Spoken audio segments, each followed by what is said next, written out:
ఓం సాయిరామ్ సమర్థ సద్గురు సాయినాథ్ మహారాజ్ కీ జై. మన సాయి బిడ్డలందరికీ నమస్కారం ఫ్రెండ్స్. ఎలా ఉన్నారండి? అందరూ కూడా సాయినాథుని దయ వలన ఎప్పుడు ఆనందంగా ఆరోగ్యంగా ఉండాలని, మీరు కోరిన కోరికలన్నింటినీ కూడా సాయినాథుడు తీర్చేయాలని మీ తరపున నేను కూడా సాయినాథుని మనస్ఫూర్తిగా కోరుకుంటూ ముందుగా సాయినాథుని పాదపద్మములకు ఒక్కసారి నమస్కారం చేసుకుని వీడియోలోకి అయితే వెళ్ళిపోదాం. ఇక ఈరోజు సాయినాథుడు ఏమి సందేశం ఇవ్వబోతూ ఉన్నారు అంటే గనక, బిడ్డ సమయం లేదు తల్లి, 24 గంటలు మాత్రమే ఉంది. ఆ 7 కొండల వెంకన్న తన మాటగా ఒక మాటను నీతో చెప్పమని నన్ను పంపాడు. తప్పక విని తీరాల్సిన మాట, వింటావా అంటూ సాయినాథుడు అయితే ఈరోజు ఇలా అంటూ ఉన్నారు ఫ్రెండ్స్. అసలు ఆ మాట ఏంటి, అంత అద్భుతమయమైన మాట ఏంటి, తప్పకుండా విని తీరాల్సిందే.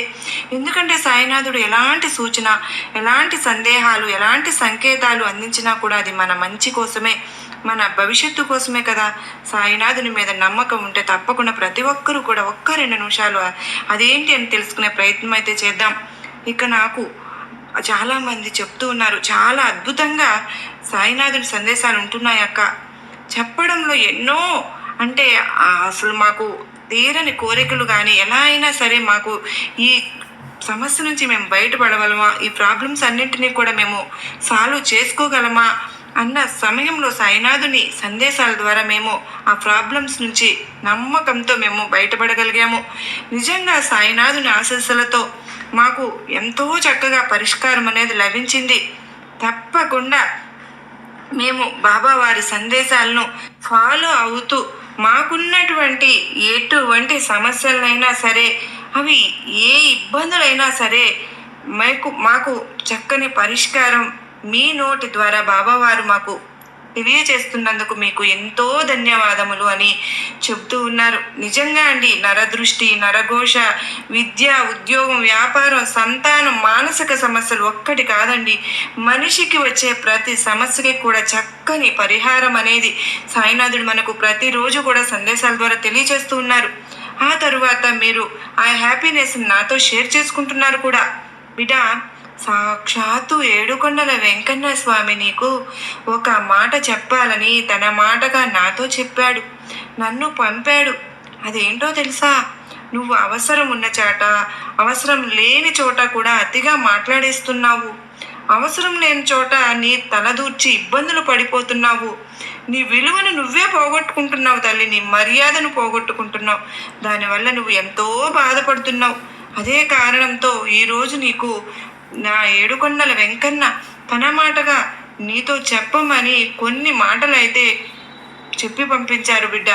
ఈ శనివారం రోజున వెంకన్న స్వామి మీద, ఈ సాయినాథుని మీద నీకు నమ్మకం ఉంది కదూ, భక్తి విశ్వాసం ఉంది కదూ, తప్పకుండా వింటావు కదూ నువ్వు. ఎందుకంటే ఇది నీ కోసమే, నీ భవిష్యత్తు కోసమే, కేవలం నీ కోసమే ఈ వీడియో ఎవరైతే చూస్తూ ఉన్నారో వారి కోసమే ఆ 7 కొండల వెంకన్న ఈ మాటలు చెప్పి పంపించారు అన్న ఎరుకతో విను.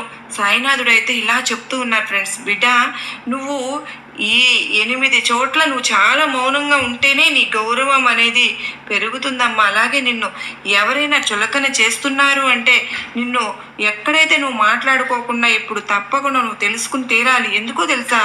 అది నీ భవిష్యత్తుకు ఎంతో ఉపయోగపడుతుంది. ఎంతో అమూల్యమైన మాటలు తల్లి. ముందుగా మనసులో నీవు ఒక్కసారి ఒక ప్రశాంతతను తెచ్చుకో, ఒక ధైర్యాన్ని తెచ్చుకో. నా సాయి ఉన్నాను, నాకు ఏమీ కాదు అన్న ఒక ధైర్యాన్ని తెచ్చుకుని వినడానికైతే ప్రయత్నించు.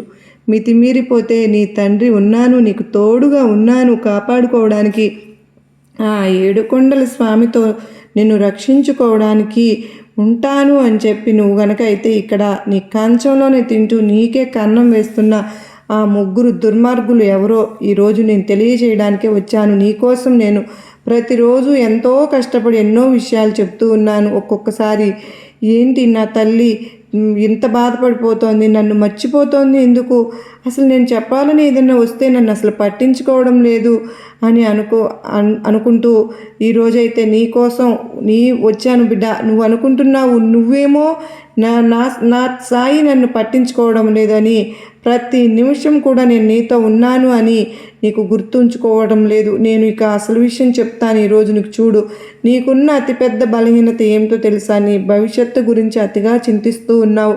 ఆ టెన్షన్లో పడిపోయి నువ్వు ఈరోజు పాడు చేసుకుంటూ ఉన్నావు. ఈరోజు బాగుంటేనే కదమ్మా రేపు బాగుంటుంది. నువ్వు గతం గురించి ఆలోచించి కూడా ఎంతో బాధపడుతున్నావు. గతంలో నువ్వు చాలా కోల్పోయి ఉండవచ్చు, కానీ అది నీ తండ్రి కావచ్చు, నీ జీవిత ఒక వ్యక్తి కావచ్చు, లేదా ఒక ఆత్మీయ మిత్రుడైనా కావచ్చు. కానీ ఒక విషయం మాత్రం గుర్తుపెట్టుకో, ఆ మోహాన్ని వదిలేసినప్పుడే మోహాన్ని ఉంచుకోకూడదు. ఆ మోహం ఎప్పుడైతే వదిలించుకుంటావో నువ్వు అప్పుడే ప్రశాంతంగా ఉండగలుగుతావు.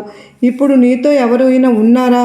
వారితో నువ్వు చక్కగా సంతోషంగా జీవించాలి కదా. వెళ్ళిపోయిన వారినే తలుచుకుంటూ కూర్చుంటే నీ జీవితం సార్థకం అవుతుందా? నువ్వు గుర్తుపెట్టుకో, జీవితం అంటేనే గడిచిపోయిన నిన్న కాదు, రేపు రాబోయే రేపు కాదు, ఇప్పుడు ఇది గడిచిపోతున్నటువంటి ఈ క్షణమే.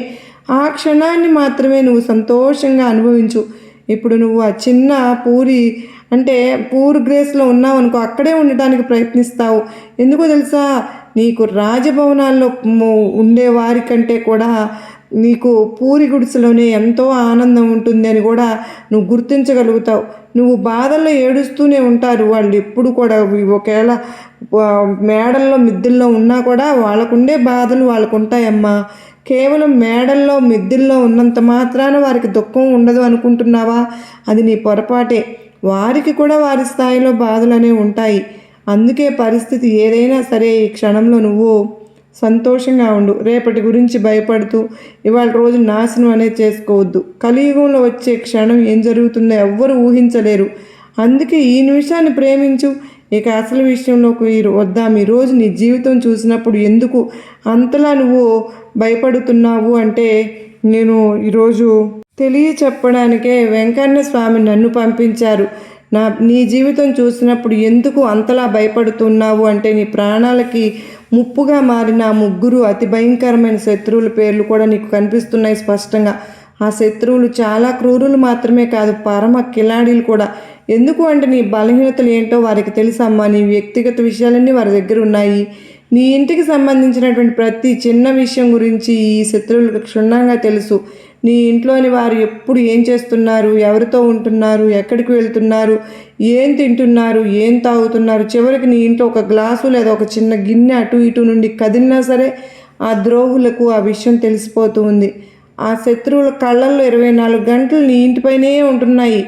వీరికి ఎప్పుడు అవకాశం దొరుకుతుందా అని వేచి చూస్తూ, అవకాశం దొరకంగానే తన కుతంత్రాలను నీపై ప్రయోగిస్తూ ఉన్నారు. నీపై రకరకాల తంత్ర మంత్రాలు చేతబళ్ళు చేయిస్తూనే ఉన్నారు. బిడా, ఈ స్నేహితులు నీ ఎదుగుదల అంటే కుళ్ళు మాత్రమే కాదమ్మా, నీ ఇంట్లోని వారిని కూడా తన వశం చేసుకోవాలని చూస్తున్నారు. నిజానికి నీ ఇంట్లోని కొందరు ఈ శత్రువులు ఇప్పటికే తమ మాయలో మాటలతో లొంగ తీసుకుంటూ ఉన్నారు.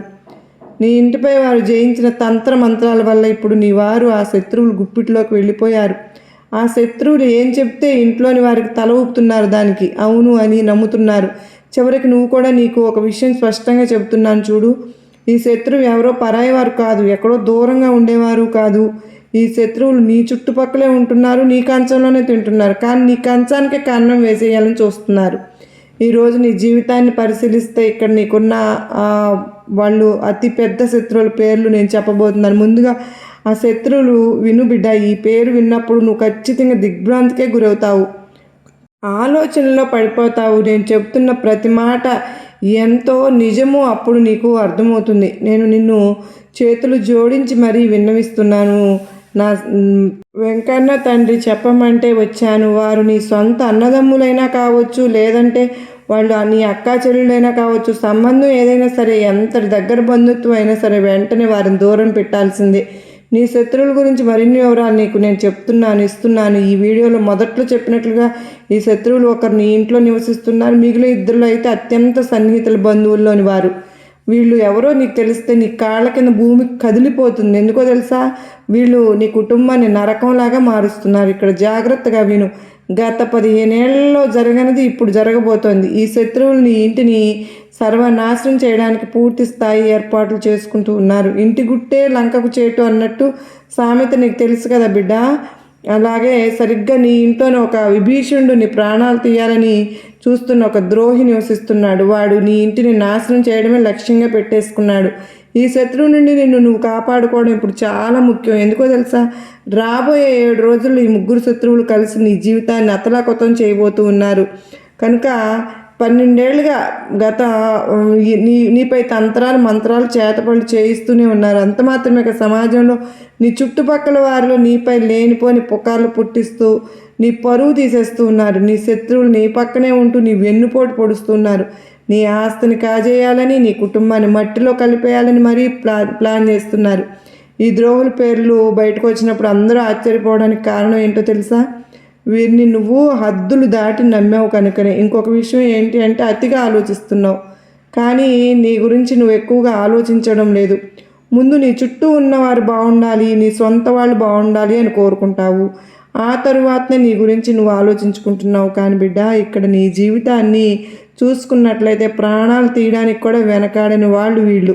నిన్ను నాశనం చేయాలని చేస్తున్న ఆ ద్రోహులు ఎవరో కాదమ్మా, గత 10-12 ఏళ్ళుగా నీ వెంటే ఉంటూ నీ చుట్టూ తిరుగుతూ నీకే గోతును తవ్వుతూ ఉన్న నీ సొంత మనుషులే నీపై ప్రాణాంతకమైన తంత్ర మంత్ర ప్రయోగాలు చేస్తున్నారు. మరి నీ ఇంట్లోనే కూర్చుని నిన్ను సర్వనాశనం చేయాలనుకున్న వారికి మొదటి వ్యక్తి నీకు ఎప్పుడు కూడా చెప్తాను. ఆ వ్యక్తి మరెవరో కాదు, నీ బంధువు. నువ్వు ఎప్పుడు సంతోషంగా ఉండడం, నీ జీవితంలో ఉన్నత స్థితి చేరుకోవడం ఆ బంధువులకు అసలు ఇష్టం లేదు. నువ్వు ఎప్పుడైతే కూడా మంచి డబ్బు సంపాదించుతూ లేదా ఆనందంగా ఉంటే అది కూడా ఆ శత్రువులో లోపల అసూయతో రగిలిపోతూ ఉంటాడు. ఆకాశతోనే నీపై చేతబళ్ళు తంత్ర మంత్ర ప్రయోగాలు చేయిస్తూ ఉన్నాడు. నాకు తెలుసు, గత కొంతకాలంగా నీ జీవితంలో అనేక కష్టాలు ఎదురవుతున్న ఏ పని అనుకున్నా జరగడం లేదు. జీవితంలో జరిగిన కొన్ని భయంకరమైన సంఘటనల వెనుక ఉన్న అసలు కారణం ఈ శత్రువే. ఈ శత్రువు పేరు ఇప్పుడు నేను చెప్పనా, లేదంటే మళ్ళీ పేరు చెప్పడం లేదు బాబా అంటావు కదా. మరి ఇక్కడ నీ జీవితాన్ని పరిచయం చేస్తే, నీ జీవితాన్ని పరిశీలిస్తే కనుక ఇప్పుడు నీ మొదటి శత్రు వివరాలు ఇప్పుడు చెప్తాను విను. నేను నీకు ఒక విషయం స్పష్టం చేస్తున్నాను. ఇక్కడ ఇప్పుడు నీ సాయి చెప్పింది తప్పు కాలేదు కదా. ఎప్పుడు కూడా కొద్దిగా ఆలస్యం అవుతుందేమో అంతే. ఇక్కడ 100% జరిగే తీరుతుంది. నీ జీవితంలో ఈ ముగ్గురు శత్రువుల పేర్లు రావటం అనేది చిన్న విషయం కాదమ్మా. ఎందుకంటే రాబోయే కొద్ది రోజుల్లో నువ్వు నీ జీవితాన్ని పూర్తిగా నాశనం చేయబోయాలనుకుంటున్నారు కనుక ఇప్పటికే సగం జీవితాన్ని నాశనం చేశారు. ఇప్పుడు మిగిలిన సగాన్ని కూడా మట్టిలో కలపాలని చూస్తున్నారు. నీకున్న అతిపెద్ద శత్రువు నీ అత్యంత సన్నిహిత బంధువులు ఒకరైన ఆ వ్యక్తి పేరు రా అనే అక్షరంతో మొదలవుతుంది. నీ బంధువులు ఎవరైనా సరే ఉంటే కనుక నీ విషయంలో కొంచెం కాదు, వీలైనంత వరకు చాలా దూరంగా ఉండాలి వీళ్ళ విషయంలో. ఎందుకో తెలుసా, ఇప్పుడు నీ జీవితంలో కాలం అంత కలిసి రావడం లేదమ్మా. నీ వ్యక్తిగత జీవితాన్ని నరకప్రాయం చేస్తూ ఉన్నాడు ఈ వ్యక్తి. నీ సమీప బంధువైనా కావచ్చు, ఎవరైనా సరే వారిని నువ్వు దూరంగా అయితే ఉంచు. ఎందుకంటే నీ జీవితంలో విషయం నింపుతుంది ఈ వ్యక్తి. ఆ బంధువుని సంతోషంగా అసలు చూడలేకపోతున్నాడు. నీ జీవితంలో వస్తున్నటువంటి ప్రతి కష్టానికి, ప్రతి బాధకి వెనుక ఉన్న ఏకైక కారణం ఆ బంధువే. ఆ వ్యక్తి నీ ఇంటి సంతోషాన్ని మాత్రమే కట్టడి చేస్తూ ఉంటున్నాడు. అంటే బంధనాలను, నీ ఇంటి పిల్లల్ని, వారిని నేను ఒకటే చెప్పాలనుకుంటున్నాను. ఈ శత్రువు ఎంత ప్రమాదకరం అంటే నీపై ప్రాణాంతకమైనటువంటి చేతపట్లు కూడా చేయిస్తాడు. అంటే నిన్ను ప్రాణాలతో లేకుండా చేయాలని కూడా పలుమార్లు ప్రయత్నించాడు. ఇక రెండవ బంధువు గురించి చెప్తాను. ఇప్పుడు నేను చెప్పే చాలా జాగ్రత్తగా వినాలి బిడ్డ. నీ చుట్టుపక్కల చాలామంది ఈ అక్షరంతో ఉంటారు. కానీ వారిని ఎలా గుర్తించాలి బాబా అని నువ్వు అడుగుతూ ఉంటావు కదా.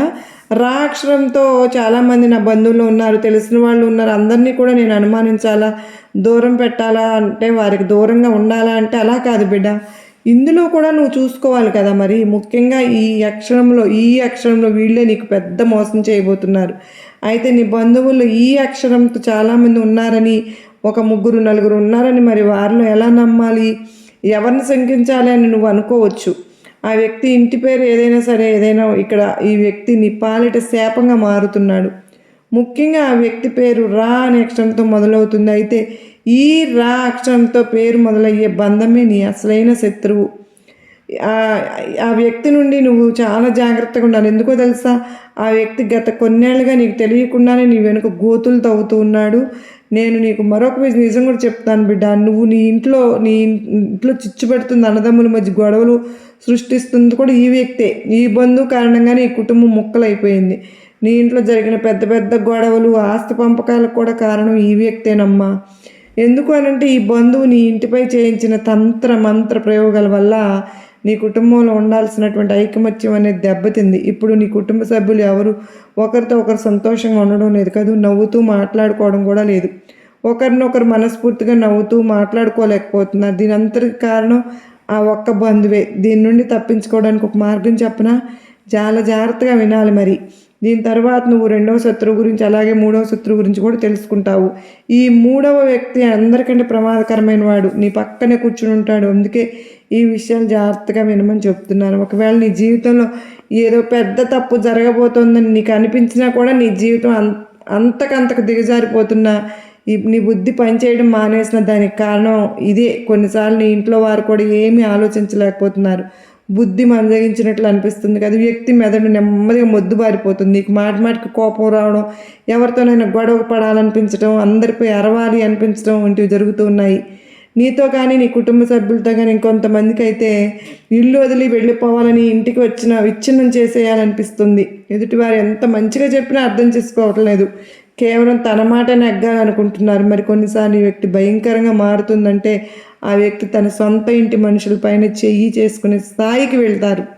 అది చేతబడి లక్షణాలు అంతటి వికృత రూపాన్ని చూపిస్తాయన్నమాట. మరి దీనికి విరుగుడు ఏంటి బాబా అని నువ్వు అడిగితే కనుక ఆ శత్రువు నుండి విముక్తి పొందటమే. ఎలా తండ్రి అంటే, నువ్వు ముందుగా నీ ఏ బంధువు మీద అయితే నీకు అనుమానం ఉందో, ఎవరు నిన్ను ఇబ్బంది పెడుతున్నారు అనిపిస్తుందో వారిని నీ ఇంటికి రాకుండా నియంత్రించు. నువ్వు మొహం మీద చెప్పలేవని నాకు తెలుసు, ఎందుకంటే ఒక అమాయకమైన సున్నితమైన వ్యక్తివి. శత్రువు ఇంటికి వచ్చినా సరే నువ్వు వారిని సాధారణంగా రాకుండా అడ్డుకోలేకపోతే కనీసం వారు వచ్చినప్పుడు వారిపై ఒక కన్నేసి ఉంచు. ఎందుకంటే ఆ వ్యక్తి అడుగు నీ ఇంట్లో పడడం నీ కుటుంబానికి ఎంతో ప్రమాదం. ఆ వ్యక్తి నీ ఇంట్లో అడుగు పెట్టగానే పరిస్థితులన్నీ తలకిందులైపోతాయి. అందుకే ఆ వ్యక్తి ఇంటికి రాకుండా చూడు. ఒకవేళ వస్తే మాత్రం ప్రతి క్షణం వారు ఏం చేస్తున్నారో గమనిస్తూ ఉండు. ఎందుకంటే మీరు ఏదో ఒక నెపంతో నీ ఇంటికి వస్తారు. వాళ్ళు అక్కడ తంత్ర మంత్రాలు ప్రయోగిస్తారు, లేదా ఏదో ఒక వస్తువు అక్కడ పడేసి వెళ్ళిపోతారు. నీ ఇంటి పిల్లలకి ఏదైనా తినడానికి ఇవ్వవచ్చు, దాని ద్వారా పిల్లలను తమ వశం చేసుకోవచ్చు. ఇలా నీ ఇంట్లోని ఇతర సభ్యులు కూడా ఏమైనా తినబండారాలను ఇచ్చే వారిపై చేతబడి ప్రయోగాలు ప్రయోగించే అవకాశాలు ఉంటాయి. దీనివల్ల నీ ఇంటి మనుషులు, నీ ఇంటి సభ్యులు పిచ్చి పిచ్చిగా మాట్లాడడం మొదలు పెట్టేస్తారు. ఒకరి మాట ఒకరు వినరు. ఇల్లు ముక్కలైపోతుంది, అతలాకుతలం అయిపోతుంది. కొన్నిసార్లు అయితే ఇంట్లో అకాల మరణాలు కూడా సంభవిస్తాయి. నువ్వు చూసే ఉంటావు కదా, కొన్ని ఇళ్ళు కళకళలాడుతూ ఉన్నా కూడా ఇళ్లలో ఒకేసారి 2-3 మరణాలు సంభవిస్తూ ఉంటాయి. ఒకరి తర్వాత ఒకరు చనిపోవడం, పూర్తి కుటుంబం చెల్లాచెదురైపోవడం. ఇలా ఎందుకు జరుగుతుంది అంటే ఇంట్లో భయంకరమైనటువంటి తంత్ర మంత్రాలు, చేతబళ్ళు, మంత్ర ప్రయోగాలు జరిగినప్పుడే బిడ్డ. మరి దీని గురించి నువ్వు భయపడ్డం ఎలా అంటే బయటపడటం. చూడు, మొదటి మార్గం ఏంటి అంటే ఆ బంధువులను ఇంటికి రానివ్వవద్దు. ఒకవేళ వచ్చారనుకో వారిపై నిఘా వేసి ఉంచు. ఇక రెండవ విషయం చెప్తాను, నువ్వు తప్పకుండా చేయాలమ్మా. శత్రువు ఏం చేస్తున్నాడు అన్న భయం నీకు అక్కర్లేదు. కానీ నీ ఇంట్లో ఎంతమంది సభ్యులు ఉన్నారు వారందరి చేతులకు కూడా నువ్వు ఇక్కడ ఏం చేయాలంటే హనుమంతుని గుడికి వెళ్ళి హనుమయ్య రక్షాసూత్రాన్ని తీసుకొని వచ్చి కట్టు. నీ సాయి మందిరానికి వెళ్ళి సాయి విభూతిని ప్రతిరోజు అందరూ స్నానం అయిన తర్వాత ధరించడం అలవాటు చెయ్యి. ఇలా నువ్వు గనక హనుమంతుని గుడికి వెళ్ళి అక్కడ నీ కుటుంబ సభ్యుల కోసం గనక రక్షాధారాలు తీసుకుని వచ్చి దాన్ని మెడలో అయినా ధరించవచ్చు, చేతికైనా కట్టు. దీనివల్ల మీరందరూ కూడా ఇలాంటి తంత్ర మంత్రాల చేతబడుల నుంచి కాపాడబడతారు. ఎందుకో తెలుసా, దుష్ట శక్తులను తరిమి పొలిమేరలు దాటించి కొట్టేటటువంటి సత్తా ఉన్నటువంటి హనుమయ్య మామూలు రక్షణ ఇవ్వడు కదా. అందుకే చెప్తున్నానమ్మా, వీటి నుంచి నువ్వు సులభంగా బయటపడతావు. ఇక రెండవ విషయానికి వద్దాం. లేకుంటే ఈ రెండవ అతిపెద్ద శత్రువు నా అనే అక్షరం పేరుతో మొదలవుతుంది. అవును, నా అనే అక్షరం ఎంతో మొదలయ్యేవారు నీ పాలిట ఎంతో పెద్ద శత్రువులుగా మారుతున్నారు. ఆ వ్యక్తి నీ చుట్టుపక్కలే తిరుగుతూ ఉంటారు. నీ అత్యంత సన్నిహిత బంధువైనా కావచ్చు, లేదా నీ ప్రాణ స్నేహితుడైనా కావచ్చు. ఈ రోజు నుంచే నువ్వు వారి విషయంలో జాగ్రత్తగా ఉండడం మొదలుపెట్టు. ఎందుకు అనంటే నీ జాతకంలో ఉన్న రెండవ పెద్ద ద్రోహి వీరేనమ్మా. ఈ వ్యక్తి ఎంతటి తెలివైన వాడు అంటే నీ వెంటే ఉంటాడు, కానీ వాడు నీ శత్రువని నీకు ఇసుమంత అనుమానం కూడా రానివ్వడు. అంత తెలివైన వాడనమాట. ఒకవేళ నిన్ను ఈ శత్రువు గురించి పూర్తి ఆధారాలతో కనుక వాడు అసలు స్వరూపాన్ని బయట పెట్టారంటే సరే, నువ్వు నా మాట కూడా నమ్మవు. ఎందుకో తెలుసా, ఆ శత్రువు నీపై అంతటి వశీకరణ ప్రయోగం చేశాడు కనుకనే నువ్వు పూర్తిగా వాడి గుప్పెట్లో ఉన్నావు. చివరికి నీ బంధువులు కానీ, నీ స్నేహితులు కానీ, లేదంటే నీ ఇంటి సభ్యులు కానీ ఆ శత్రువు గురించి నీకు నిజం చెప్పినా వాడు నీ గురించి ఇలా చేస్తున్నాడు అని, తనకు దూరంగా ఉండని హెచ్చరించినా నువ్వు వారిని శత్రువులుగా చూస్తావు. కానీ ఆ వ్యక్తి మాత్రం గుడ్డిగా నమ్ముతావు. ఎందుకో తెలుసా, నువ్వు ఆ శత్రువు వశంలో ఉన్నావు. ఆ శత్రువు నుండి తప్పించుకోవడం చాలా అవసరం.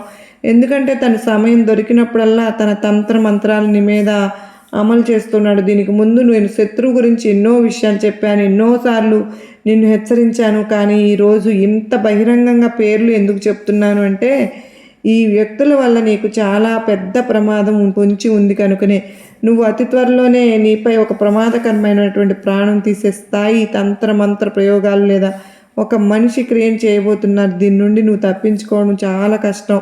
అందుకే తన పెద్ద ఎత్తుగండ వేయక ముందే నువ్వు జాగ్రత్త పడటం మంచిది. అందుకు అంటే నేను చూస్తున్నాను నీకోసం ఈ సందేశాన్ని ఎప్పుడు చెప్దామా అని. ఎలా నువ్వు తప్పించుకోవాలని నేను నీకు వివరిస్తాను, జాగ్రత్తగా విను బిడ్డ. పరిహారాలు కూడా చెప్తాను. నువ్వు నాతో చివరి వరకు ఉండాలి. మరి ఈరోజు చివరి వరకు నాతో ఉండి చూడు. ఎన్నోసార్లు నువ్వు శత్రువుల కోసం బయట వెతుకుతూ ఉంటావు, కానీ అసలు నాకు శత్రువులు లేరు బాబా. నేను చాలా మంచిగా మాట్లాడతాను, ప్రతి బంధువులతోనూ మర్యాదగా ఉంటాను, స్నేహితులతో స్నేహంగానే ఉంటాను, స్నేహంగా ప్రాణంగా చూసుకుంటాను, ప్రాణాన్ని ఇచ్చి విలువ నిలబెట్టుకుంటాను, బయట వారితో నీ గొడవలు పడను, ఎవరిని ఒక్క మాట కూడా అనను. మరి నాకు శత్రువులు ఎలా ఉంటారు బాబా అని నువ్వు అడగవచ్చు. లోకమంతా నిన్ను పొగుడుతోంది, నేను చాలా మంచివారని, అందరికీ సహాయం చేస్తామని అంటుంది. దానివల్ల నీపై ఏ శత్రువు కన్ను లేదని నువ్వు, లేదా ఏ శత్రువులు నిన్ను నీ పనిని ఆపరని చెప్పి నువ్వు అనుకుంటూ ఉన్నావు. అంతా నమ్మావు వారిని, కానీ వాళ్ళు మాత్రం నీకు ఇట్లాగా నమ్మక ద్రోహం చేయాలనే చూస్తున్నారు బిడ్డ. నువ్వు వారిని వలలో చిక్కుకుపోయావు కనుకనే నిన్ను దాని నుంచి ఇది నిజం కాదు అని నీవు శత్రువులు అని లేరు అని అనుకుంటున్నావు. కానీ నువ్వు మరి అంత దూరం వెళ్ళనక్కర్లేగా. నీ ఇంట్లోని నీ శత్రువులు దాగి ఉన్నారు.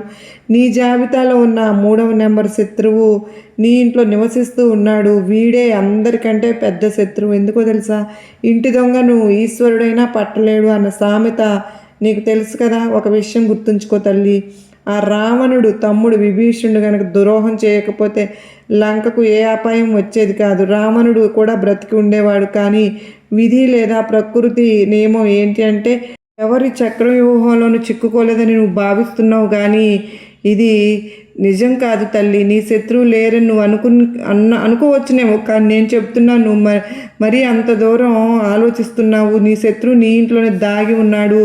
నీ ఇంట్లోనే అంటే జాబితాలోనే ఉన్న 3వ నెంబర్ శత్రువు నీ ఇంట్లో నివసిస్తున్నాడు. వీడే అందరికంటే పెద్ద శత్రువు. ఎందుకంటే ఇంటి దొంగను ఈశ్వరుడైనా పట్టలేడు అన్న సామెత నీకు తెలుసు కదా. ఒక విషయం గుర్తుంచుకోమ్మా, ఆ రావణుడు తమ్ముడు విభీషణుడు కనుక ద్రోహం చేయకపోతే లంకకు ఏ అపాయము వచ్చేది కాదు. రావణుడు కూడా బ్రతికి ఉండేవాడు. కానీ విధి లేదా ప్రకృతి నియమం ఏంటో తెలుసా, ఎప్పుడు ఇంటి గుట్టే లంకకు చేటు నీ ఇంట్లో కూడా ఒక గూఢాచారి నివసిస్తూ ఉన్నాడు. వాడు గత కొన్నేళ్లుగా నీ ఇంటి పునాదులు కూల్చేస్తున్నాడు. ఒక చెక్కకు చెదలు పడితే ఏమవుతుందో తెలుసా, ఆ పురుగులు నెమ్మదిగా 1 నుంచి 10 నుండి 100 నుండి 1000 నుండి లక్షల సంఖ్యలో పెరిగిపోతాయి. ఆ లక్షలాది పురుగులు కలిసి ఒక చెక్క లోపల నుండి తినేసి డొల్ల చేసేస్తాయి. నీ శత్రువు కూడా సరిగ్గా అలాంటి వాడే. నీ ఇంటి ఒక కలప అయితే ఆ ఇంటిలో నివసిస్తున్న ఈ శత్రువు నిన్ను లోపల నుండి తినేస్తూ నీ ఇంటిని డొల్ల చేసేస్తున్నాడు. ఒకవేళ నీ పూర్తి ఇంటిని కనుక ఆ ఇంట్లో ఉంటున్న ఇతర కుటుంబ సభ్యులు కూడా వాడు నాశనం చేసేస్తాడు. అందుకే ఈ శత్రువు ఈ సమస్యలన్నింటి నుండి నువ్వు ఎలా బయటపడతావు? నిన్ను నీ కుటుంబాన్ని కాపాడేది కేవలం ఒకే ఒక శక్తి. అది నీ తెలివితేటలు, నీ విచక్షణ జ్ఞానం. అది ఎలాగా ఉండాలి అంటే, చూడమ్మా, నువ్వు కూడా సమయానికి తగినట్టుగా తెలివైన ఒక వ్యక్తిగా మారాలిగా. నువ్వు కూడా జిత్తులు మారిన చాకచక్యంతో ఆలోచించాలిగా. ప్రతిదానికి ఎమోషనల్ భావోద్వేగం అయిపోకూడదమ్మా. ఆ భావోద్వేగాల్లో కొట్టుకుపోవడం ఇప్పటి వరకు నువ్వు ఎంత అమాయకంగా ఉన్నావో ఇకపై అలా ఉండవద్దు. లేదంటే ఈ శత్రువులు నీ జీవితంలో పాటు నీ బిడ్డల జీవితాలను కూడా నాశనం చేసేస్తారు. నీ బిడ్డల జీవితాలను కూడా నాశనం చేస్తున్నారు తల్లి. నువ్వు ఆంజనేయ స్వామికి ఈ విధంగా ఇప్పుడు కనుక చక్కగా ఒక విషయం గుర్తుంచుకుని ఇందాక నేను చెప్పినట్లు చక్కగా చేసుకో. ఆంజనేయ స్వామి అంటే నీకు తెలుసుగా ఇవాళ రోజున ఈ విషయం గుర్తుంచుకుని నీ భర్త కావచ్చు, నీ భార్యని కావచ్చు, ఎవరైనా సరే వారి జీవితాలు నీతో ముడిపడిపోయి ఉన్నాయి. నీ పిల్లల జీవితాలు నీతో ముడిపడి ఉన్నాయి. నీ తల్లిదండ్రుల జీవితాలు కూడా నీతో ముడిపడి ఉన్నాయి. కనుక నువ్వు చాలా తెలివైన ఒక వ్యక్తిగా చాకచక్యంగా ఉండాలి. హనుమయ్యే నీకు ఆ ధైర్యాన్ని ఇస్తారు. ఎటువంటిది నిన్ను దోచుకుని తినేస్తోంది కనుకనే, ఉదాహరణకు అడవిలో సింహం బలంగా యవ్వనంగా ఉన్నంతకాలం అందరూ దానికి భయపడి ఉంటారు. కానీ అదే సింహం ముసలిదైపోయినప్పుడు అడవిలోని నక్క కూడా సింహాన్ని భయపెడుతుంది. సింహం తల వంచేలాగా చేస్తుంది. ఏ సింహం గర్జిస్తే ఒకప్పుడు అడవి మొత్తం వణికిపోయిందో ఆ అడవి రాజుకు కూడా ఒకరోజు పతనం తప్పదు. అందుకే గుర్తుపెట్టుకో, నువ్వు ఎప్పుడు నీ ఇంటికి రాజులాగా ఉండొచ్చు, కానీ నువ్వు ఎల్లప్పుడూ అలాగే రాజులాగా ఉంటావని గ్యారంటీ లేదు. నీ ఇంట్లోని కొందరు వ్యక్తులు నువ్వు ఇప్పుడు బలహీనపడతావా అని వేచి చూస్తూ ఉన్నారు. నువ్వు ఇప్పుడు కొంచెం తగ్గగానే నీ బలహీనత ఆసరాగా తీసుకుని దెబ్బ కొట్టాలని చూస్తున్నారు, ప్లాన్ చేస్తున్నారు. ఉమ్మడి కుటుంబాల్లో లేదా పెద్ద పెద్ద కుటుంబాల్లో ఉండేవాళ్ళు చాలా జాగ్రత్తగా ఉండాలి. ఎందుకో తెలుసా? నీ చుట్టూ ఉన్న నీ కుటుంబ సభ్యులకు నువ్వు బలహీనపడుతున్నావని ఒక్కసారి అర్థమైంది అంటే ఇంకా చాలు, మీపై ఆధిపత్యం చలాయించడం మొదలు పెట్టేస్తారు. మీ పిల్లలపై కూడా పెత్తనం చేస్తారు. కానీ నువ్వు గనక దృఢంగా ఉంటే దేన్నైనా ఎదిరించి నిలబడగలుగుతావు. అందుకే అతిగా ఎమోషనల్ అవ్వవద్దు అని చెప్తున్నా. అందరి గురించి అతిగా ఆలోచించకు. నీ కళ్ళు ఎప్పుడు తెరిచే ఉంచు. ఎవరైనా నిన్ను భయపెట్టాలని చూస్తే వెంటనే వారికి సమాధానం చెప్పు. అక్కడికక్కడే బుద్ధి చెప్పు. ఎందుకంటే ఇక్కడ నువ్వు ఎప్పుడు తల వంచకూడదు. ఒకసారి కనుక నువ్వు లొంగిపోతే జీవితాంతం లొంగిపోవాల్సి ఉంటుంది. ఎప్పుడు ఎవరికి భయపడకు. నీ పిల్లలకు కూడా ఇదే నేర్పించు. ఇంట్లో వారైనా బయట వారైనా సరే ఎవరికి అన్యాయంగా తల వంచవద్దని చెప్పు. ఎవరైనా వారిని అణగదొక్కాలని చూస్తే కనుక లొంగకోకుండా తిరిగి వారిపై పై చేయి సాధించేలాగా నీ బిడ్డల్ని నువ్వు పెంచు. ఎవరి దగ్గర ఒక రూపాయి కూడా నువ్వు అప్పుగా తీసుకోలేదు, తప్పుగా తీసుకోలేదు. అలాగే నీ దగ్గర ఉన్న ఒక్క రూపాయి కూడా ఎవరికి అన్యాయంగా తిననివ్వకూడదు. ఈ విషయం ఎప్పుడు మనసులో ఉంచుకో. ఇక తంత్ర మంత్రాలు చేతబడుల విషయానికి వస్తే కనుక వీటిని ఎవరైనా ఎప్పుడైనా చేయొచ్చు. తల్లి, నీ సొంత తమ్ముడు లేదా అన్నయ్య కూడా నీపై ప్రయోగాలు చేయించవచ్చు. నీ బంధువులు చేయవచ్చు. మరి వారిని నువ్వు ఎలా అడ్డుకుంటావు? వారి దగ్గరికి నేరుగా వెళ్ళి నువ్వు నా శత్రువుని నాపై చేతబడులు చేయిస్తున్నావు, దయచేసి చేయకు అన్నయ్య, నీకు దండం పెడతాను అని చెప్పలేవు కదా. అసలు చేయకూడదు కూడా. అందుకే నువ్వు నేరుగా ఒక పరిహారం అయితే చేసుకో తల్లి. నువ్వు ఆ పరిహారం చేసుకునేటప్పుడు ఆ శత్రువు ఎన్ని కుట్రలు చేసినా అది నిన్ను ఏమీ చేయలేదు. ఆ శత్రువు ఎన్ని కుట్రలు చేసినా అది నిన్ను చేయలేదు సరికదా, ఇంకా వెనక్కి తగ్గుతారు. ఈ పరిహారం ఏంటో తెలుసా? నేను కొద్దిసేపటి క్రితం చెప్పినట్లు హనుమంతుని పేరిట ఒక రక్షాసూత్రాన్ని తీసుకుని వచ్చి ఇంటిల్లిపాది కట్టుకోమని నువ్వు కట్టుకో. దానివల్ల నీకు రక్షణ లభిస్తుంది. అలాగే సాయి మందిరానికి వెళ్ళి అక్కడ దునిలో ఉన్న విభూతిని తీసుకుని వచ్చి కుటుంబ సభ్యులు ప్రతి ఒక్కరూ కూడా ధారణ చేయండి. స్నానం అవ్వగానే ఈ పని చేయండి. బయటకు వెళ్ళేటప్పుడు తప్పకుండా పెట్టుకుని వెళ్ళండి. ఎవరైనా నీ ఇంటికి వస్తున్నారన్నప్పుడు తప్పకుండా పెట్టుకోండి.